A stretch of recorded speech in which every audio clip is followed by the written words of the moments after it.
Сәлеметсіңдер ме, құрметті оқушылар.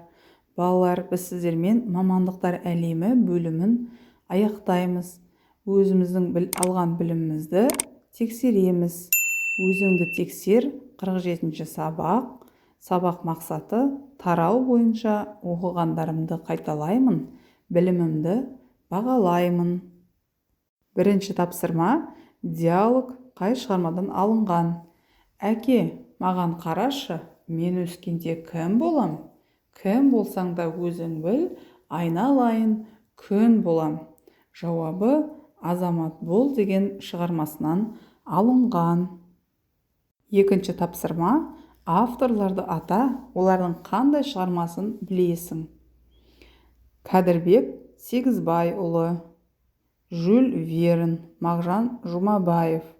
Кәдірбек Сегізбайұлының құмға салған сурет Әбілхан Қастеев туралы шығармасымен таныстық.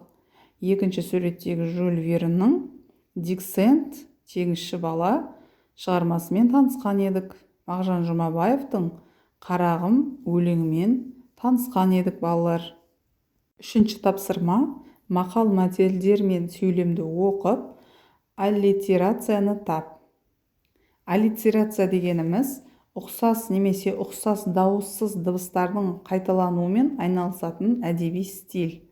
Бұл жерде еңбек етпесең, егін екпесең деген сөздер балалар аллитерация. Жылдар жылжып сөйлемінде жылдар жылжып аллитерация. Төртінші тапсырма: мәтінді оқып, тақырыбын айт. Қай кейіпкердің сөзін екенін айт. Үсті басының май-май болып жүргені қайбір жақсы дейсің, есі де жүрек айнытады. Түсінісу әңгімесінен алынған балалар. Менің көкем ең ақылды адам дейтін болды. Бұл да түсінісу әңгімесінен алынған. Бесінші тапсырма: кетпен қария сөздеріне байланысты аңызда әңгімеле. Күріш туралы сыр. Ыбырай Жақаев атақты күрішші туралы шығармасымен танысқан едік балалар. Ақ күріштің атасы Ыбырай Жақаевтың ізбасар інілерінің бірі Мақсұт Нұрылдаев. Ол бала кезінде әкесінің аузынан мынандай бір аңыз естіген екен. Баяғыда сыр өңірі ырысты өлке болыпты. Ақ күріш шайқала өсіп, қамба астыққа толыпты. Халықтың қуанышы Сырдария өзеніндей тасыған кез екен. Ауылда күріш егетін жалғыз қарт кәрілік жеңіп, төсек тартып жатып қалыпты. Сонда әлгі ақсақал ауылдастарын жиып алып: жарандар, асарымды асап, жасарымды жасадым. Ас адамның арқауы деген ғой, ол еңбекпен табылады. Арқауы бос арқан үзілгіш келетін ұмытпаңдар деп айтатын Ыбырай Жақаев атақты күрішші туралы шығармасымен танысқан едік балалар. Бірінші тапсырма: мұғалімнің көмегімен сөз тіркестерін сипаттап жаз. Қыс қаһарына мінді, қыс мезгілінің нақты келгені. Бармағын тістеу өз ісіне өкіну мағынасында қолданылып тұр. Жетінші тапсырма: көп нүктенің орнына керекті сөздерді қойып, сөйлемдерді оқы. Әңгімеде Пилигрим деген бала туралы. 15 жасар Жюль Верн атты кемеде қызмет етеді. Кеме капитаны Гюль деген адам. Романның авторы француз жазушысы Жюль Верн.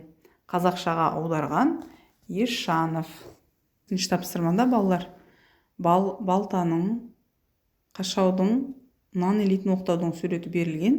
Олар қандай әдеби кейіпкерлер балалар? Балта, қашау, нан илейтін оқтау. Бұл кейіпкерлер Қадыр Мырзалиннің екінші мамандық өлеңіндегі кейіпкерлер. 9-шы тапсырма: ақылды аспаз ертегісінен қонақ сөзімен мәнді сөзі іздеп тап. Қонақ, құдайы қонақ.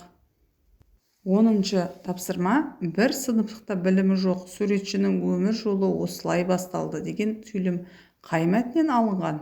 Авторын ата. Құмға салған сурет әңгімесінен алынған. Кәдірбек Сегізбайұлы. 11-ші тапсырма: бөлім бойынша ойыңды жазбаша түйінде. Мамандық туралы айтар ойым деген тақырыпқа эссе жаз. Мамандық туралы айтар ойым: өз жанына жақын мамандық бойынша қызмет ету. Сүйіп ұнатқан мамандық өз ісінің шебері арқылы жетістікке жетеді. Қалаған мамандығын таңдау арқылы келешекте қоғамымызға пайдасын тигізу қажет.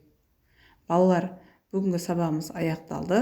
Келесі сабақта кездескенше сау болыңыздар.